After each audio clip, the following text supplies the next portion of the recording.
Morning all of you.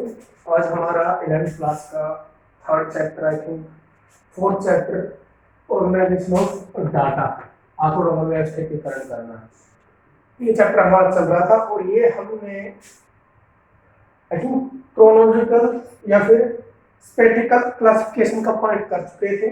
जब basis of classification कर रहे हैं उसमें फर्स्ट पॉइंट हम कर चुके थे। कौन सा कर चुके थे हम?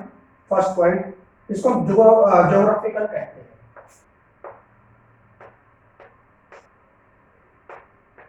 ये पॉइंट हम कर चुके हैं।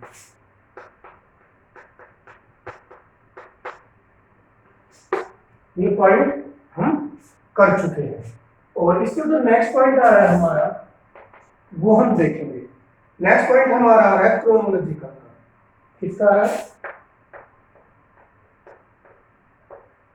क्रोनोलॉजिकल।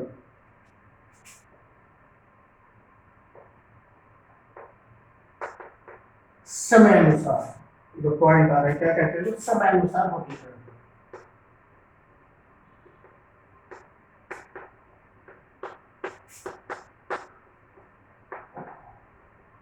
वर्गीकरण करना क्या होता है? इसमें क्या होगा? समय अनुसार वर्गीकरण में क्या होगा कि अगर मैं ये कहूँ कि मैंने कोई कंपनी सेट की है, अगर मैंने किसी ए पर्सन ने कोई कंपनी सेटअप की है,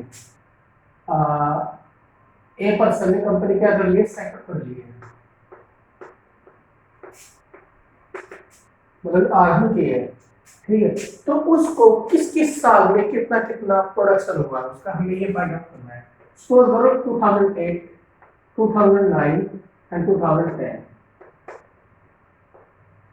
इसका अगर प्रोडक्शन करूं, इसका क्या सेल हुई है इसकी, तो इसमें 80 लाख,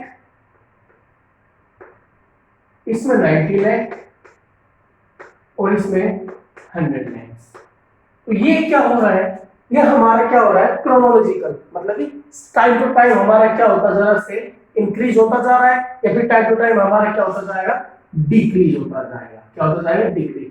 तो ये हमें क्या कहलाएगा? हमारा क्या कहलाएगा? क्रोनोलॉजिकल क्लासिफिकेशन कहलाएगा। इसमें दे रखा है, जब जो भी आपके आंकड़े दे रखे हैं, जो भी फैक्टर दे रखे हैं, उनका क्लासिफिकेशन टाइम के अनुसार किया जाएगा, तो वो क्या कहलाएगा? हमारा क्रोनोलॉजिकल क्लासिफिकेशन कहलाएगा। इसमें आपका दे रखा है कि एक फर्म की जो बिक्री है किस प्रकार दे रखी है, 9 में कितनी थी, 10 में कितनी, 11 में कितनी है, वही हमने यहाँ पे समझाया आपको।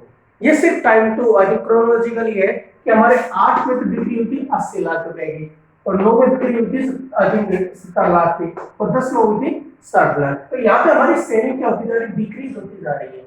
अगर मैं इसी को ये कहूँ कि ये हमारा 8 में इतनी, 9 में इतनी, 10 में इतनी, अब ये क्या हो रहा है? इंक्रीज होता जा रहा है। 8 में 80 थी, आई थिंक 9 में हमारी जाके 90 हो चुकी है, आई थिंक 90, एंड 10 में जाके 100 हो चुकी है। इसी को हम क्या कहते हैं? क्रोनोलॉजिकल कहते हैं। थर्ड पॉइंट क्वालिटी का, क्वांटिटी का आ चुका है हमारा। थर्ड पॉइंट है क्वालिटेटिव क्लासिफिकेशन।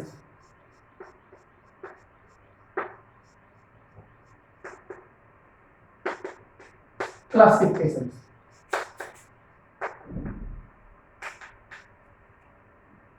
गुणात्मक आधार पर या गुणात्मक वर्गीकरण करना, क्या कहते हैं इसको?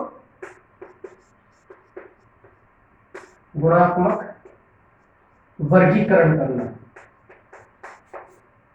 यहाँ पे क्वालिटी के बेस पर दिया जाएगा, मतलब जो एजुकेटेड पर्सन है तो उसको एजुकेटेड से रिलेटेड वर्क दिया जाएगा, और जो अनएजुकेटेड है, जो पढ़ा लिखा नहीं है, एक तरह से अनपढ़ है, उसको जिस प्रकार का जो लेबर वर्क होगा वो उसको दे दिया जाएगा। तो वही चीजें हम क्या कहलाएगी? यहाँ पे क्वालिटी कहलाएगी। जो दे रखे हैं क्या क्या होता है, आई थिंक वैन फैक्टर के आधार पर जो भी उनके फैक्टर होंगे, या जो भी उनके आंकड़े होंगे, या जो उनका डाटा होगा, तो उनके जो तथ्य होंगे, उनके जो आंकड़े होंगे, उनके करेक्टर या क्वालिटी के आधार पर, जैसे कि रिलीजन्स एंड बिजनेस एंड जनसंख्या आदि के लेवल को अलग अलग वर्गीकृत किया जाता है। क्वालिटी क्या कहलाएगी? क्वालिटी ये कहलाएगी कि रिलीजन क्या है, मतलब धर्म क्या है। धर्म तो अलग अलग है, सब पर्सन होंगे, कोई हिंदू है, कोई बौद्ध है, कोई सिख है, कोई ईसाई है, कोई मुस्लिम है। इसी प्रकार जनसंख्या किस क्षेत्र में कितनी जनसंख्या है, ये क्वालिटी आ गई ना कि उस क्षेत्र में 10 लाख की जनसंख्या है और इस क्षेत्र में क्वांटिटी आ गई, क्वालिटी में ही क्वांटिटी डाइवर्ट कर सकते हैं, ठीक है। और उस क्षेत्र में 2 लाख की पॉपुलेशन, इस प्रकार बिजनेस सेटअप आदि के आधार पर, मतलब ये इसने सिर्फ यही कहा है कि उसने रिलीजन्स, पॉपुलेशन एंड बिजनेस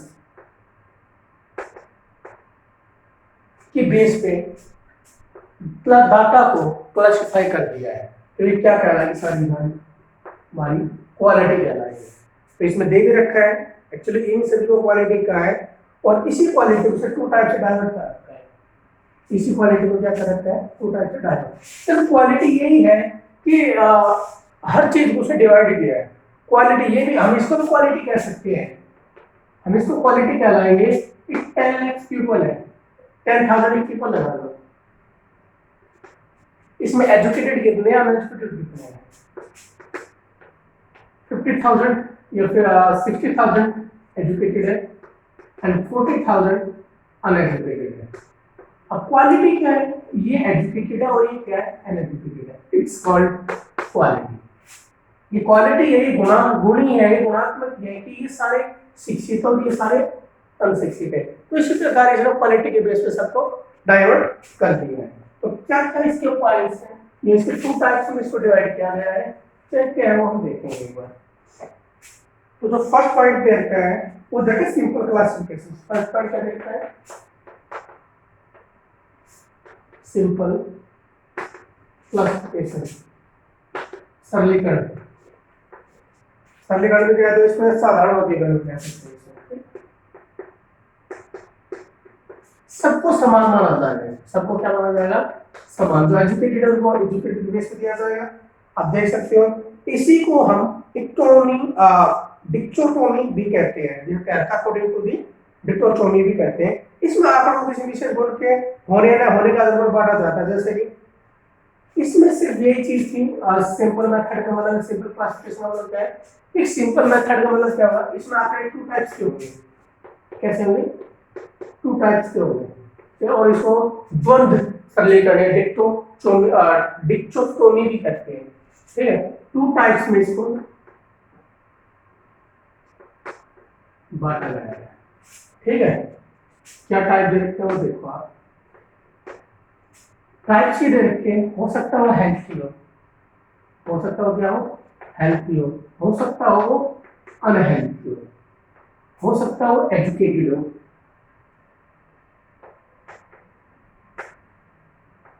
हो सकता हो अनएजुकेटेड हो,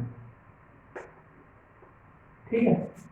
तो ये जो चीजें दे रखी है ये क्या है, सिंपल मेथड में आती है। या तो स्वस्थ होगा या वो अस्वस्थ होगा। आंकड़े से है ना, या क्वालिटी के सिंपल मेथड की, या तो स्वस्थ होगा या फिर उल्टा उसका अस्वस्थ, या वो शिक्षित होगा या वो अनशिक्षित होगा। तो ये चीजें जो दे रखी है वो हमारे किस में डाइवर्ट कर देती है हमें, सिंपल मेथड में, ठीक है। वो दे रखे हैं पीपल होगा, मान लिया मैन हो गया, वो मैन होगा। सेकंड पॉइंट्स क्या देखे, मैनिफोल्ड क्लासिफिकेशन। मैनिफोल्ड क्लासिफिकेशन बहुगुणीकरण कहते हैं या बहुगुणी भी कह सकते हैं, ठीक है। इसमें क्या होगा, इसमें एक क्वालिटी नहीं होगी, बल्कि मैनी मोर क्वालिटी के बेस पे डाइवर्ट कर दिया, क्लासिफाई कर दिया जाता है। इसमें क्या होगा, इसमें ग्रुप बनाए जाएंगे, और ग्रुप क्या होंगे, 2 से अधिक 2 या मोर ग्रुप होंगे इसमें।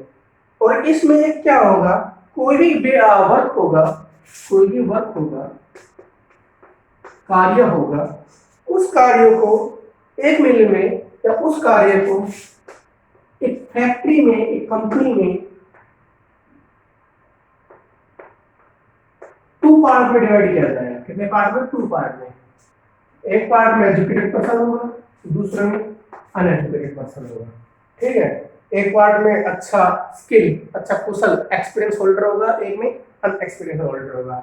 एक पार्ट में रूरल एरिया वाला वर्क करेगा, एक पार्ट में अर्बन जो पर्सन होगा वो करेगा कार्य। तो ये सारी चीज किसमें आती है, मैनिफोल्ड में आती है, तो इसी को हम बहुगुणी कहते हैं, जिसमें दो या दो से अधिक वर्गों में कार्य के आधार को बांट दिया जाता है और उस वर्ग में जो फैक्ट्रियां होगी या फैक्ट्रियों के अंदर में जो कार्य करने वाले कर्मचारी होंगे उनको दो जो कार्य होंगे उस कार्य टू पार्ट में डिवाइड किया जाएगा। एक पार्ट में एजुकेटेड पर्सन काम करेंगे और एक में अनएजुकेटेड, एक में गांव वाले कार्य करेंगे, एक में शहर वाले। तो ये चीजें थी जो मैंने आपको अभी बताई है। उसके बाद classification of the factory workers an example of manifold quality classification, और इसी में बहुगुणी जो क्लासिफिकेशन है उसके कुछ एग्जांपल दे रखे हैं जो हम अभी पढ़ेंगे। स्किल अनस्किल मतलब कुशल जो एक्सपीरियंस वाला होगा और अकुशल जो अनएक्सपीरियंस वाला होगा। तो उसको कैसे क्या कर सकते हैं इसको देखो। यहाँ हमें एक चीज का समझना जरूरी है, अगर नहीं आ रहा तो मेरे से भाई मैसेज आप पूछ सकते हो, ठीक है। तो इसमें डिवाइड क्या कर रखा है, इस मैनिफोल्ड को टू पार्ट में डिवाइड कर, एक है स्किल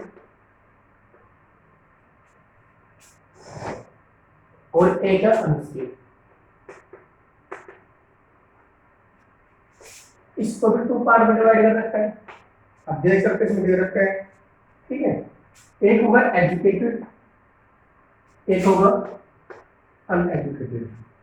ये हमारा टू टाइप्स में डिवाइड कर रखा है, एक होगा अर्बन और एक होगा रूरल मींस देहाती, गांव ग्रामीण। सेम पॉइंट इसके, एक होगा अर्बन और एक होगा रूरल, ये शहरी और ये देहाती। सेम पॉइंट इसमें भी आ जाएंगे हमारे। तो आप इसी को आप कर भी सकते हो। Again educated uneducated, same point urban rural, urban and rural. Short में कर दिया मैंने, अर्बन का यूआर कर दिया। तो ये जो चीजें थी ये हमारा सारा पॉइंट किसमें फाइंड करेगा, ये मैनिफोल्ड में फाइंड करेगा। ये किसमें फाइंड करेगा, सारा मैनिफोल्ड में, बहुगुणी में, मैनिफोल्ड में फाइंड करेगा इसको, ठीक है। ध्यान रखना इसका मैनिफोल्ड क्लासिफिकेशन से। फोर्थ पॉइंट क्या आ रहा है, अभी फोर्थ पॉइंट आ गया हमारा क्वालिटी का। देखो मैनिफोल्ड में यही आएगा, उसने किसी भी वर्ग को, जैसे कि अब स्किल है, जो कुशल एम्प्लॉय है उनके भी दो पार्ट होंगे, कुशल एम्प्लॉय में एजुकेटेड भी होगा अनएजुकेटेड भी होगा। जैसे इसने कहा है कि किसी भी कार्य को दो वर्गों में बांटेगा, तो जैसे कि मैनिफोल्ड का कार्य है उसको दो वर्गों में बांटे, स्किल का अनस्किल का, और ऐसे स्किल को तो टू पार्ट में बांट दे, एजुकेटेड अनएजुकेटेड। फिर इस एजुकेटेड को फिर टू पार्ट में बांटा, एक अर्बन में एक रूरल में, मतलब ग्रामीण और देहाती में। सेम पॉइंट जो अनएजुकेटेड उसको भी ऐसे ही बांटा है, एंड अगेन एक अनस्किलफुल जो अकुशल उसको भी सेम ऐसे बांट रखा है। तो ये टू पार्ट में बार बार आगे तो अगेन मैनिफोल्ड में जो पॉइंट है उसमें डिवाइड करता जा रहा है। आई थिंक नेक्स्ट पॉइंट हमारा आ रहा है क्वांटिटी या नंबरिकल क्लासिफिकेशन। क्वांटिटी या नंबरिकल क्लासिफिकेशन क्या होता है वो देखते हैं।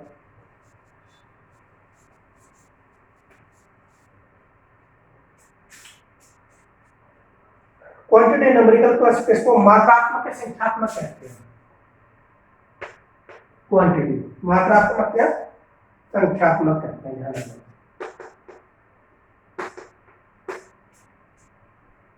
नंबरिकल कैसे, ये तो डायरेक्टली आप सीधे इसको कर भी सकते हो, ठीक है। क्लासिफिकेशन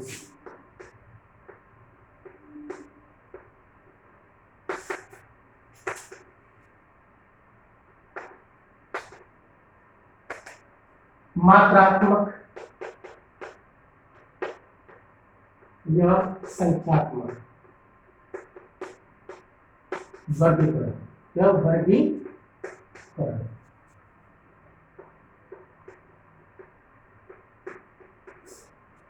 क्या होता है इसमें, मात्रा वही है, क्वांटिटी के बेस पे इन सबको बांट दिया जाए। जैसे इधर पढ़ा रखा है कि यहाँ पे नंबरिकल क्लासिफिकेशन में, नंबरिकल के बेस में वर्ग समूह में वर्गीकृत किया जाता है। मतलब कि अगर नंबरिकल में क्लासिफिकेशन है, मतलब संख्या में क्लासिफाई या वर्गीकरण किया जा रहा है, तो उसको नंबर के बेस पे ही क्लासिफाई किया जाएगा। नंबरिकल क्लासिफिकेशन या क्वांटिटी क्लासिफिकेशन में अगर ये क्लासिफाई किया जा रहा है तो उनको नंबर या क्वांटिटी के बेस पे ही उसको क्लासिफाई किया जाएगा। बस यही चीज दे रखी है और इसमें कुछ ज्यादा दे नहीं रखी। फॉर एग्जाम्पल दे भी रखा है कि अगर हम नंबरिकल की बेस में करें तो भार को जो का वेट दे रखा है, वेट को भार जो दे रखा है इसको आप किलोग्राम में दिखाओगे तो ये हमारा क्या आ चुका है, डेफिनेशन क्या है कि भाई वेट कितना है, 2 है। वेट कितना 2 है, 2 है क्या, सेंटीमीटर है, केजी है क्या। तो इस 2 को जब तक हम केजी या सेंटीमीटर पुट नहीं करेंगे हमें पता नहीं लगेगा कि किस वेट में क्या है, क्या कहना चाह रहा है। अगर वेट की बात करें तो क्या आ जाएगा हमारा, केजी आ जाएगा, लंबाई की बात करें तो क्या आ जाएगा, सेंटीमीटर आ जाएगा।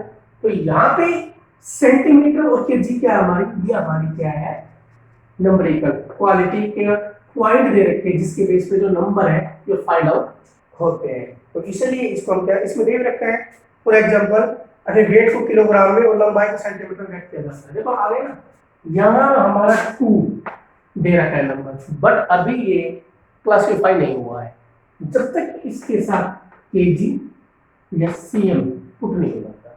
अगर केजी आ रहा है तो इसका मतलब ये किसको फाइंड आउट कर रहा है, वेट को फाइंड आउट कर रहा है। क्या फाइंड आउट कर रहा है, नंबरिकल के 2 केजी उसका वेट है। अगर इसी को हम सीएम में पुट अप करें तो ये उसको लंबाई को फाइंड आउट कर रहा है कि उसकी लंबाई 2 सेंटीमीटर। तो ये नंबरिकल दे रखा है। आई होप आपको समझ में आया होगा।